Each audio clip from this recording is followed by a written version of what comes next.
El taller es de elementos de espiritualidad de la cruz. Vamos a comenzar con qué es una espiritualidad. Esto es muy sencillo. Existen diferentes espiritualidades en el mundo, pero es porque la personalidad de Jesús es tan amplia, tan rica, que el tratar de imitarlo en todos sus rasgos sería imposible. Entonces, lo que nosotros estamos haciendo ahora, lo que hemos hecho los hombres es tomar ciertos rasgos y tratar de imitarlos, de vivir según el espíritu que animaba a Jesús. Por eso es una diversidad en espiritualidades. Esto no quiere decir que una espiritualidad se contraponga a otra. Al contrario, muchas veces se complementan. Por ejemplo, de las espiritualidades que están en el mundo, para San Benito será un Cristo orante en el que él se haya fijado. Es el rasgo en el que él imitó, y todos los que pertenecen a la orden de los benedictinos reafirman en ese Cristo orante. En Santo Domingo es un Cristo predicante. San Francisco de Sales es un Jesús manso y humilde de corazón. Para San Francisco de Asís, un Cristo pobre. Entonces, esos rasgos que vamos a ir viendo de Jesús, eso es lo que va conformando una espiritualidad. Es un aspecto, ¿no?, de los que conforman la espiritualidad. Por eso, siendo la espiritualidad cristiana una y única, hablamos de muchas espiritualidades, pero es por eso, por la personalidad tan grande que tiene Jesús y por todos los rasgos que nos dejan, que son imitables en nuestra vida, ¿no? Cada espiritualidad tiene unas características y unos acentos propios. Quiero aquí resaltar, de hecho están en letras negritas, lo más importante. Todas las espiritualidades tienen unos elementos fundamentales. Para que se pueda llamar algo espiritualidad, tiene que cumplir esas características. La primera es que busque la unión de la persona con Dios. La segunda, que sea la centralidad en Jesucristo, que es una espiritualidad cristocéntrica. La tercera es que esté impulsada por el Espíritu Santo. La cuarta es un compromiso con la construcción del reino de Dios. Esto quiere decir que no podemos imitar solo a Jesús en tratar de ser, por ejemplo, Cristo pobre. Bueno, sí voy a ser pobre, humilde, pero me quedo con todo, bueno, pero no comparto mis bienes, pero no comparto lo que tengo. Esto no puede decir, siempre está comprometido en la construcción del reino. Nos debe importar tanto lo que pasa con el hermano como lo mismo que estamos intentando vivir, que en este caso es la espiritualidad, ¿no? El rasgo de Jesús. Y el último elemento fundamental que tiene, el penúltimo, perdón, es un carácter misionero. Esto quiere decir que se va propagando, que se comparte, que es algo que se comparte a otras personas, que lo transmitimos con el ejemplo, pero también con la palabra. Y por último, pues el ejemplo de María, ¿no? Ella siempre vivió fiel a Jesús, vivió los rasgos que él vivía, es la primera cristiana, la primera seguidora apóstol de Jesús. Ninguna espiritualidad, por grande e importante que sea, puede pretender abarcar y agotar por sí sola la totalidad del misterio cristiano. Es lo que les decía, es tan rica y tan vasta la persona de Jesús, que no es posible en una sola espiritualidad contenerla.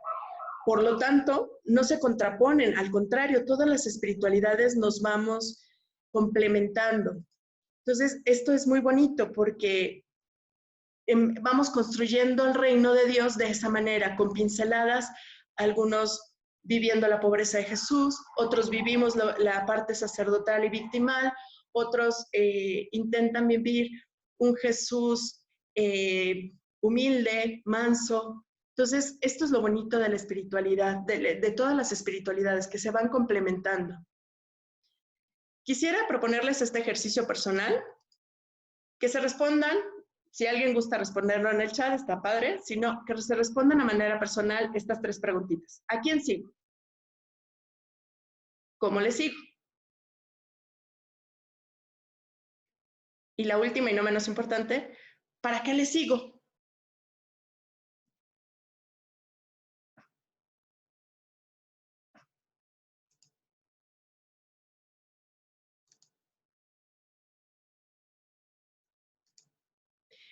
Ahora vamos esto es la generalidad de la espiritualidad, de las espiritualidades, pero quiero transportarlo a la espiritualidad de la cruz.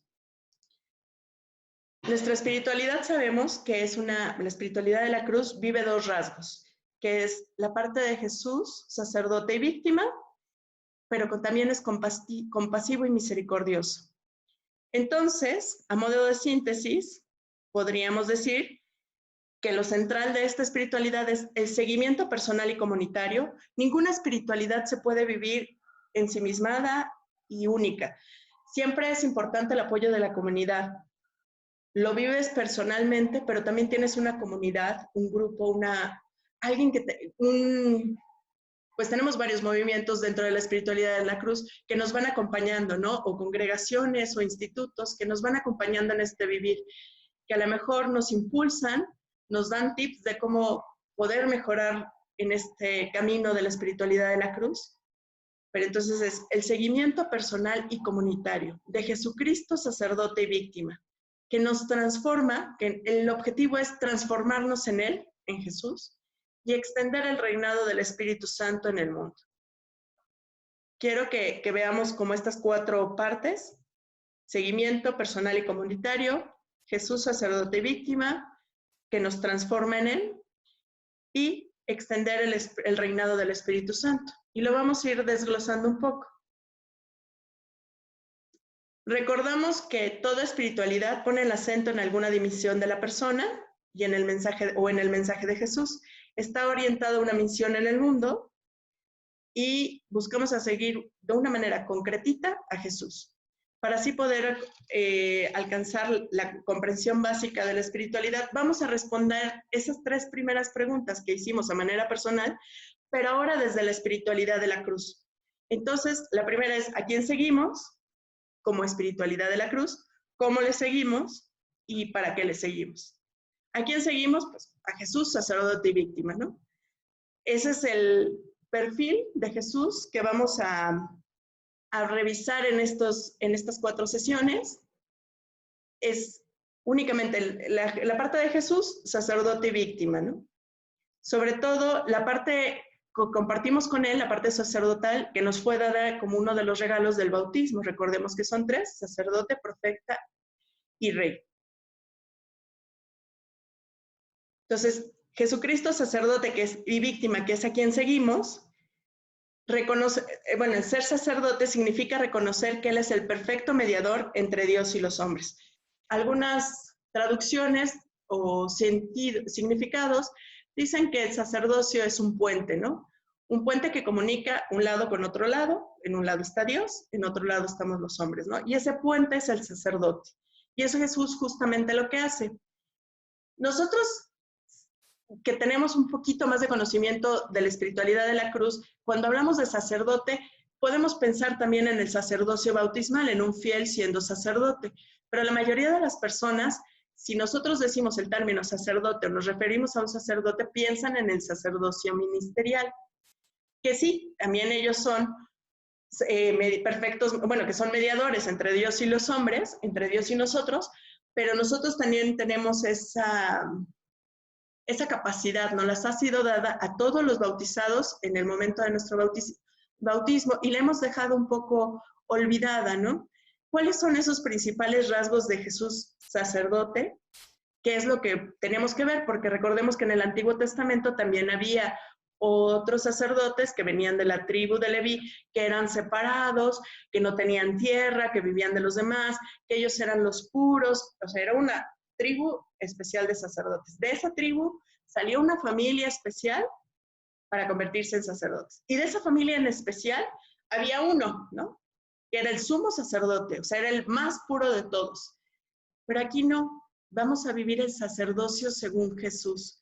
Ese sumo sacerdote del Antiguo Testamento no se podía mezclar ni contaminar con ocasiones de pecado. Recordemos cuando cuenta Jesús la parábola del buen samaritano, uno de los personajes era un sumo sacerdote. Y pasa de largo justamente por eso, porque él ya estaba sucio, pecaminoso, porque tenía sangre, tenía heridas, entonces pasa de largo de él. Y él nos enseña que no. El sacerdote tiene que ser fiel y contemplativo. Esto quiere decir fiel a la voluntad del Padre. Contemplativo porque hay que estar descubriendo la voluntad de nuestra vida, hay que estar observando lo que hay en nuestro entorno, lo que hay alrededor, lo que hay en la familia, para ver qué es la voluntad, qué quiere Dios que haga hoy en mí. Por ejemplo, ahorita que estamos encerraditos todos, con los que convivo día a día, ¿no? Que a veces, en el tiempo normal, a veces nada más nos vemos algunos para dormir y en las noches o en las mañanas, tal vez unos ratos en el fin de semana. Pero ahora, ¿qué quiere Dios con este momento en especial? Estamos encerrados. ¿Qué me está pidiendo Dios con mi familia, con mi esposo, con mi esposa, con mis papás, con mis hermanos, con mis hijos, con mis nietos? ¿Qué me pide Dios? La segunda parte del rasgo de Jesús como sacerdote es su misericordia. Misericordia, recordemos que habla del amor, corde, del corazón. Es lo que Él siente por el otro. Jesús tiene un corazón súper amoroso, que es súper compasivo, que es la palabra misericordia en Lucas, la toma como la raíz es que viene desde la entraña, ¿no? Como cuando algún hijo, los que han sido papás, se cae o algún familiar ha tenido un accidente y te dan la noticia, sientes como que desde el estómago hacia arriba el sentimiento que te viene de, oh, ¿no? Eso es justamente ser misericordioso, que te mueve todo dentro y que te lleva a una solidaridad, ¿no? Hay una respuesta. Si alguien le avisan que tiene que un ser querido tuvo un accidente, su respuesta va a ser salir y buscar y preguntar si va al hospital, en qué puede ayudar, qué puede hacer. Entonces, esa misericordia conduce a la compasión, pero lleva a la solidaridad. O sea, no nada más se queda en el sentimiento, sino lleva al acto. Y el tercer rasgo, es ser ofrenda y víctima. Jesús se ofreció por nuestra salvación. Fue la víctima perfecta. Pero nosotros también estamos llamados a hacer esa ofrenda, a ofrecernos en cada momento. En ocasiones lindas, sí, alegría, un compartir en una fiesta, en un momento alegre con unos amigos, lo podemos ofrecer, pero también podemos ofrecer esos momentos difíciles, de dificultad, unidos a Jesús por manos de María, impulsados por el Espíritu Santo para gloria del Padre. No sé si hasta aquí tengan alguna pregunta. Ok, seguimos. Entonces, Jesucristo, sacerdote y víctima, es contemplativo y solidario y entrega su vida, ¿no? Esta podría ser el resumen de la parte de la espiritualidad, del rasgo de Jesús que estamos viviendo, ¿no? Un Jesús, sacerdote y víctima, contemplativo, solidario y que entrega su vida. ¿Alguien quiere hablar? Es que no los veo. Ok. Jesús, esta es una imagen que tienen los misioneros en algunas de sus casas. Me parece que aquí en la casa de oración también ya la pusieron en la capilla chiquita. Es justamente, explico, es Jesús al centro con un corazón palpitante. Con su mano izquierda está tomando a los hombres y con su mano derecha lo está sosteniendo Dios Padre y está impulsado o lleno del Espíritu Santo. Voy a explicar otros dos pasitos de esa misma. Voy a agarrar esa imagen para poderlos explicar. Recordemos que nosotros nos vamos relacionando. Tenemos 4 relaciones básicas, que es relacionarnos con nosotros mismos, consigo mismo. Te relacionas con los demás hombres, con Dios y con la naturaleza, ¿no? Estas son como las 4 áreas que tenemos de relación y que al romper nuestra relación con alguna de esas áreas, estamos generando el pecado, ¿no? Y generalmente... ¿Todavía ahí, Manuel? Si rompemos con alguna área, esta área nos va a hacer que rompamos con otra. Todavía hay un poco de té. Voy a poner un ejemplo. Es si yo me enojo con mi hermano, al salir de casa ya voy de malas, la relación con el otro. No. Y ya rompí la relación con el otro, voy de malas y me encuentro con mi profesor y entonces le contesto mal. Entonces ya también empecé a generar ahí otra relación. Pero entonces yo también ya me siento mal, ya no estoy en paz conmigo misma, ya se rompió otra relación. Y obviamente si me siento mal, estoy enojada, estoy de malas, y por alguna razón alguien me invitara a querer ir a la iglesia, a hacer oración, no me voy a querer acercar porque me siento mal, me siento enojada, me siento enfadada, entonces estoy rompiendo la relación con Dios. Así se va generando el pecado, va haciendo un cúmulo de relaciones rotas. Y Jesús nos enseña el camino muy de opuesto. La relación con los hombres, ay, está un poco choca, pero es horizontal. Es un hermano misericordioso y solidario. Creo que sí. Entonces, y la relación con Dios es Pues ascendente, sí, yo creo que también. vertical. Es un hijo fiel y obediente, fiel a lo que al Padre, y obedece porque escucha cuál es su voluntad y la lleva a cabo. Entonces, Ah, son los dos grandes ejes. Paola, ¿Sí? perdón. El micrófono de Cuca está abierto y se oye mucho ruido. Se te corta la plática a ti. Ah, ok. Voy a suspender un poquito porque no puedo. Vuelvo a poner mute. Ok. Y comparto de nuevo. ¿Hasta aquí alguien tiene alguna pregunta? Ok.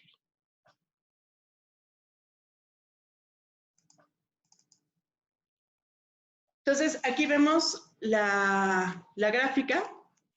Es una relación vertical en cuanto hacia Dios, en cuanto a hijo fiel, de la mano de Dios. La relación horizontal hacia los demás, en cuanto a hermano misericordioso y solidario, de la mano con los hermanos. Ay, voy a quitar esto. ¿Cómo le seguimos? Recordamos cuál era la primera pregunta, es ¿a quién seguimos? Ahora vamos, ¿cómo le seguimos? Pues viviendo sacerdotalmente, ¿no? Desde la contemplación salvífica, desde la parte ofrendal y la solidaridad salvífica, ¿no? Que son los tres rasgos del sacerdocio de Jesús que hablamos hace unos minutos, ¿no? Él es fiel y contemplativo, él es misericordioso, tiene compasión y genera la solidaridad con el otro, y es una ofrenda y es víctima, ¿no? Se ofrece siendo la víctima, ¿no? Ofrece y ofrenda. Se ofrece como víctima al Padre por la salvación. Entonces nosotros también tenemos que estar en constante ofrenda y abandonándonos al amor de Dios, siendo solidarios con los que nos rodean y viviendo desde esta contemplación, viendo lo que está pasando, observando lo que está pasando en el mundo, en nuestro entorno. ¿Para qué le seguimos? Para transformarnos en Él y extender el reinado del Espíritu Santo. En esta parte, el reinado del Espíritu Santo es un punto que esto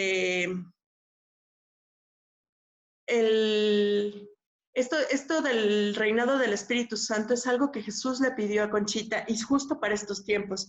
Recordemos brevemente que el acto de amor de Conchita, que fue grabarse su nombre, que porque ella quería ser toda suya, toda de Jesús, le arranca a Jesús esta espiritualidad que ella buscaba justo para estos tiempos, porque sabía que había mucho dolor desperdiciado en el mundo que no se ofrecía, porque recordemos que el dolor es salvación. Así como Él, a través del dolor, de lo que padeció en la cruz, de la muerte en la cruz, nos salva y nos gana el cielo,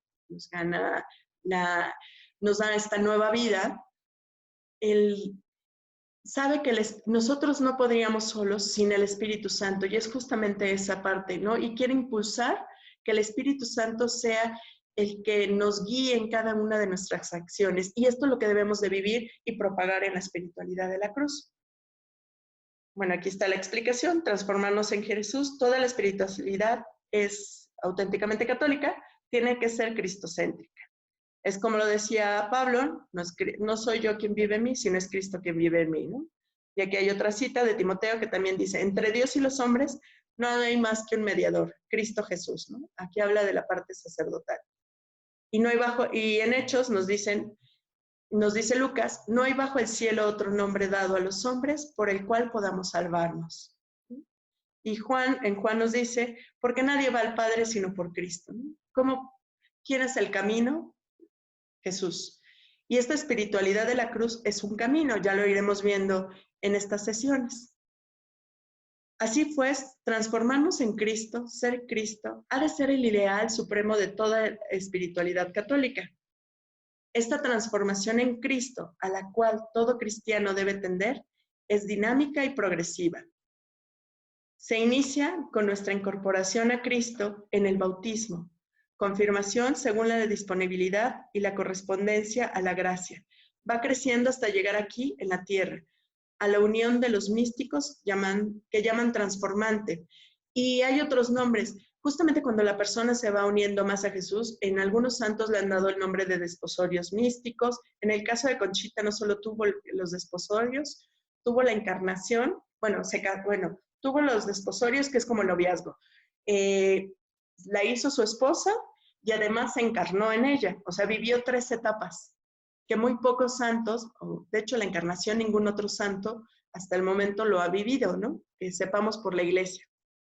Es una de las gracias centrales que tiene tanto la espiritualidad de la cruz y Conchita. Y Conchita es el ejemplo de lo que todos podemos llegar a ser, ¿no? O de lo que todos debemos llegar a ser como apóstoles de la cruz. Entonces, esta transformación total en Cristo es a lo que estamos llamados. Hay algunas fuentes bíblicas que nos van a fundamentar esta parte de la espiritualidad de la cruz. Tenemos a San Pablo, que nos dice en Romanos, los predestinó a reproducir en sí mismos la imagen de su Hijo. Esto quiere decir que cada uno de nosotros tenemos la capacidad, la fortaleza, las aptitudes y cualidades necesarias para vivir y reproducir en nosotros lo que Jesús haría ahora, ¿no?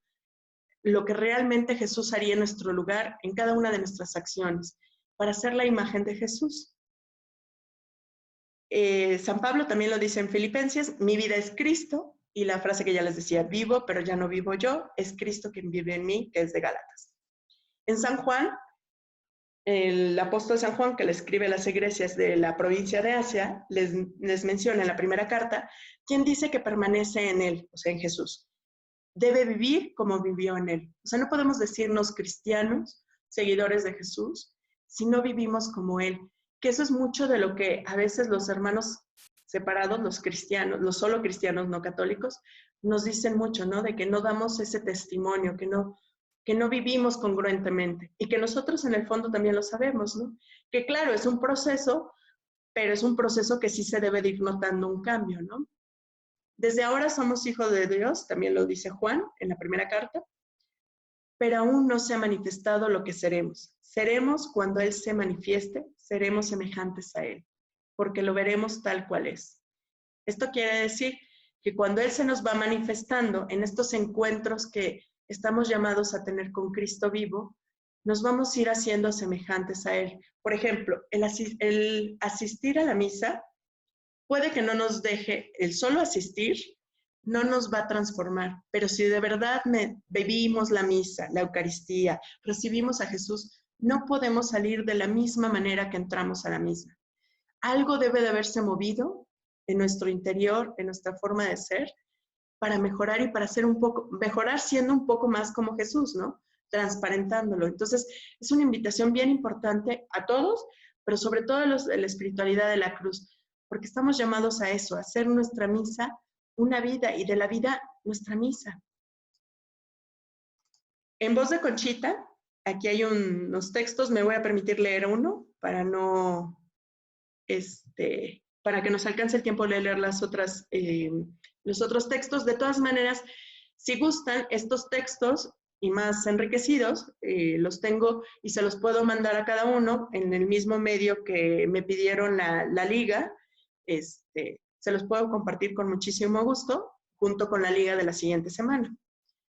Hay muchos grados progresivos de transformación, pero el último en la tierra es aquel ya no yo de San Pablo. Recordemos lo que él decía, es Cristo quien vive en mí, no yo. El que la criatura no solo se transforma pensando y obrando a lo divino, sino que en cierto sentido desaparece para dar lugar a Jesús. Entonces queda tal minoría la criatura de Jesús, obra en ella, estando más unificada y absorta en Dios. No sé si alguna vez han escuchado a personas que convivieron o leído con santos, sobre todo los santos o nosotros, por ejemplo, tenemos al Papa Juan Pablo, que son como más cercanos y más de nuestro tiempo y que pudimos haber visto en la televisión, o a la Madre Teresa de Calcuta.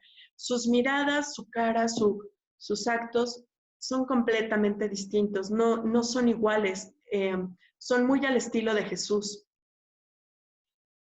nos reflejan algo, nos transmiten algo, y aún gente que no está en el altar, que hemos convivido, yo creo que más de uno pensamos en alguien que su mirada, su forma de ser, hasta un abrazo, un cobijo cuando lo has necesitado, o sea, no solamente el abrazo físico, sino un abrazo espiritual, te recuerdo, te evoca o al Padre o al Hijo, o incluso hasta te impulsa como el Espíritu Santo, ¿no? Eso es lo que estamos llamados a hacer. En este caso es a transparentar a Jesús, pero Jesús, el Padre y el Espíritu Santo son uno mismo. Entonces, al mismo tiempo, serías parte de lo divino, como dice Conchita.